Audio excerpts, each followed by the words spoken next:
chapitre 10. Dans le chapitre 9, Peter s'est fait dire par Fliff et Gurk, ses amis extraterrestres, que le Conseil interplanétaire envisageait de faire sauter la Terre. Et Peter, gros sur la patate, a décidé de s'isoler dans sa chambre pour réfléchir. Et ce petit chapitre était un petit chapitre un peu transitoire dans lequel on apprend quelles sont les possibilités que le MIG a pour meubler une chambre, compte tenu du fait qu'il y a des tonnes et des tonnes de données qui entrent en compte, vu qu'il y a des tonnes et des tonnes de races extraterrestres qui sont présentes sur le vaisseau. Ça fait que les catalogues d'ameublement contiennent des sièges qui sont pas des mêmes formes, des toilettes, des salles de bain sont pas des mêmes formes, etc., etc. Et à la fin de ce chapitre transitoire, quand Peter a réussi à se commander une chaise pour réfléchir dessus à ce qu'il vient d'entendre, il a très très peur parce que bien qu'il ait quitté la Terre, il n'a pas forcément envie qu'elle explose. Il est tout seul et il ne sait pas vraiment comment faire pour empêcher ça.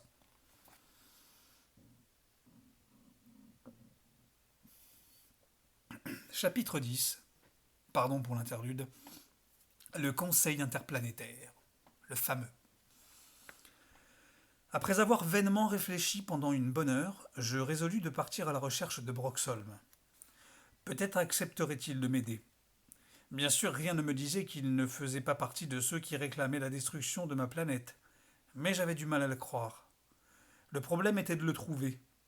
Le New Jersey comprenait des milliers, peut-être des millions de pièces. La tâche semblait impossible à première vue, toutefois, étant donné l'étonnante technologie dont il m'avait déjà donné de multiples exemples, le vaisseau disposait probablement d'un moyen de suivre tous ses habitants à la trace. Je demandai donc au MIG où se trouvait Broxholm. En quelques secondes, j'obtins un code à transmettre au propulseur. J'effleurai quelques touches, franchis le mur et me retrouvai en train de contempler le dos de Broxholm. J'étais bien le seul à le faire. Tous les autres occupants de la pièce regardaient Broxholm en face. Tous les autres consistaient en un groupe de 8 extraterrestres répartis en demi-cercle. Certains étaient assis, d'autres debout. L'un d'eux pendait au plafond, la tête à l'envers, suspendu par des griffes à une sorte de trapèze. Un autre étirait ses tentacules pourpres sur un râtelier métallique à plusieurs branches. Un pulvérisateur fixé au sommet de ce support diffusait sur lui une brume lavande qui le maintenait humide et luisant. Nous espérons reprendre contact avec Kriblim prochainement, disait l'être aux tentacules. Elle devrait pouvoir se rebrancher sur un des terriens et... Il s'interrompit en découvrant ma présence. Broxholm, se rendant compte que son interlocuteur regardait derrière lui, se retourna pour voir ce qui se passait. Peter s'écria-t-il sèchement. Qu'est-ce que tu fais là? Et je vous cherchais, balbutiai-je. J'étais effrayé. De toute évidence, je venais de faire irruption dans un lieu où je n'avais pas le droit de me trouver. Une veine saillante se mit à battre sur la tempe de Broxholm. Retourne dans ta chambre, m'ordonna-t-il. Je t'y rejoindrai plus tard. Je m'éloignai à reculons, mais au moment où j'allais sortir, le plus grand des extraterrestres, une immense créature vert glauque qui dominait même Broxholm d'une bonne tête, ouvrit la bouche pour déclarer Attendez. Du moment que l'enfant est là, pourquoi ne pas l'interroger un peu? Il regarda le demi-cercle de ses acolytes. Tous manifestèrent leur accord par geste, ce qui allait en l'occurrence de la claque sur l'oreille au triple battement de bras. Approche, dit l'individu aux tentacules pourpres, et explique-nous pourquoi tu es ici. Je pris le temps de réfléchir. Parce que je crois que l'espèce humaine est née pour aller dans les étoiles, répondis-je enfin, et que c'est ce dont j'ai rêvé depuis ma plus tendre enfance. Parle-nous de ton école, intervint un autre extraterrestre. Je fis ce qu'il me demandait. Mes auditeurs m'écoutaient avec attention, montrant parfois leur approbation, leur intérêt, leur ennui ou leur étonnement. Cela suffira pour l'instant, dit soudain l'extraterrestre vert glauque. Merci pour ton obligeance. Attends-moi dans ta chambre, me souffla Broxholm, tandis que je me dirigeais vers le propulseur. J'acquiesçai d'un signe de tête et quittai les lieux. En réintégrant ma chambre, je m'aperçus que je tremblais. Je n'aime pas prendre la parole en public, ça me rend nerveux. J'étais en train de me servir du MIG pour mieux comprendre le fonctionnement du vaisseau spatial quand Broxholm me réapparut. J'avais commencé par tenter de découvrir pourquoi le vaisseau était aussi immense. Je n'arrivais pas à croire qu'on avait envoyé cette chose gigantesque traverser la galaxie dans le seul but de parachuter quelques espions sur Terre. J'appris que la méthode employée par les extraterrestres pour effectuer leur saut dans l'espace nécessitait une espèce de distorsion des lois de la gravitation et que la dimension du vaisseau spatial y jouait un rôle important. En fait, le New Jersey était même le plus petit des vaisseaux construits jusqu'alors par les extraterrestres. J'appris aussi pourquoi le secteur d'atterrissage à l'intérieur du New Jersey était à moitié vide.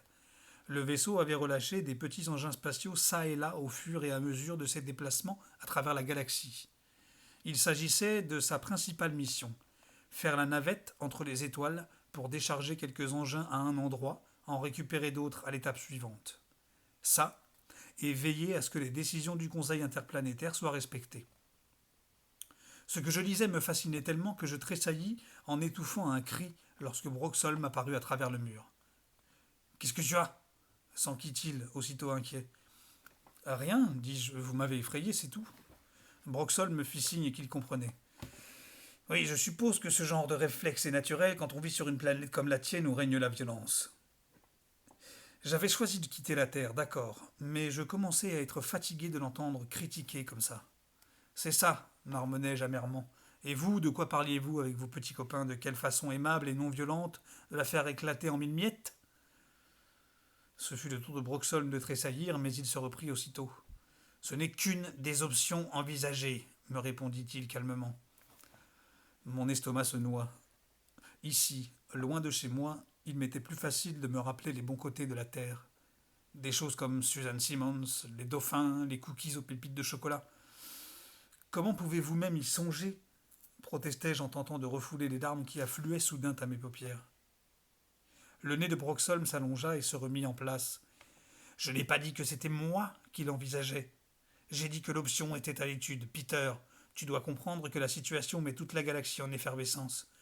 Nous fermons les yeux depuis trop longtemps. Le moment approche où nous devrons régler définitivement ce que l'on nomme, à travers toutes les étoiles, la question Terre. Et pourquoi? Parce que même s'il ne s'en rend pas compte, ton peuple s'achemine à grands pas vers la conquête de l'espace. Vous voulez dire que nous sommes sur le point de découvrir un moyen d'aller plus vite que la lumière? Murmurai-je avec étonnement. Broxholm hocha la tête. Nous avons surveillé de très près les progrès de votre science. Nous savons mieux que vous-même que vous serez bientôt capable de voyager dans l'espace. Il s'interrompit, puis se baissa devant moi pour être à ma hauteur. Posant les mains sur mes épaules, il me regarda droit dans les yeux. Sais-tu ce que cela signifie, Peter? Je secouai la tête un peu déconcerté. Ça signifie que pour la première fois en 3000 ans, la Ligue interplanétaire doit faire face à des êtres assez intelligents pour conquérir l'espace, et assez fous pour se lancer dans des guerres sans merci. Ça signifie qu'une paix qui dure depuis 3000 ans, une paix qui s'étend sur 10 000 mondes, est aujourd'hui menacée. C'est pourquoi nous sommes obligés d'envisager des mesures extrêmes. Mais le destin de la Terre est loin d'être décidé. En vérité, nous avons 4 projets principaux à l'étude. Lesquels? Demandai-je, tout en n'étant pas très sûr de vouloir les connaître. Certains d'entre nous estiment que nous devrions envahir et gouverner votre planète. Un deuxième groupe pense qu'il faut vous laisser vous débrouiller et attendre de voir ce qui arrivera. Ils croient que vous vous détruirez avant que nous ayons à nous inquiéter. Un troisième groupe voudrait vous mettre en quarantaine. C'est-à-dire, interrompis-je, vous couper de toute relation avec la galaxie, expliqua Broxholm. Il nous suffirait d'installer un bouclier cosmique qui vous serait impossible de franchir, ou encore d'implanter des agents sur Terre pour saboter votre science, afin que vous ne puissiez apprendre comment dépasser votre système solaire. Mais c'est terrible, m'écriai-je, furieux à l'idée que quelqu'un pourrait nous interdire l'accès à l'espace, nous empêcher d'aller dans les étoiles. Je suis d'accord, opina Broxholm. Mais moins terrible que ce qui pourrait arriver si vous parveniez à vous déplacer dans la galaxie en toute liberté. C'est pourquoi le dernier groupe souhaite tout simplement détruire ta planète. La décision n'est pas facile à prendre et ne fait plaisir à personne.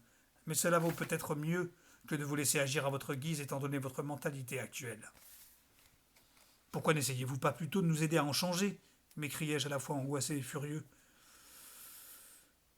Broxholm ferma ses yeux orange. Nous ne savons pas si nous en sommes capables. Nous croyons qu'il y a chez les terriens quelque chose de dangereusement anormal. Cette conviction repose sur 3 facteurs. D'abord, la façon dont vous avez pollué votre planète. Ensuite, la violence implacable dont vous faites preuve les uns envers les autres. Et enfin, et c'est ce qui nous étonne le plus, il y a vos cerveaux. Nos cerveaux? Le nez de Broxholm s'allongea de nouveau et revint brusquement à sa place. Oui, nous sommes un peu dépassés par le fait suivant. De toutes les espèces qui peuplent la galaxie, la race humaine est celle qui possède le cerveau le plus puissant. A plus.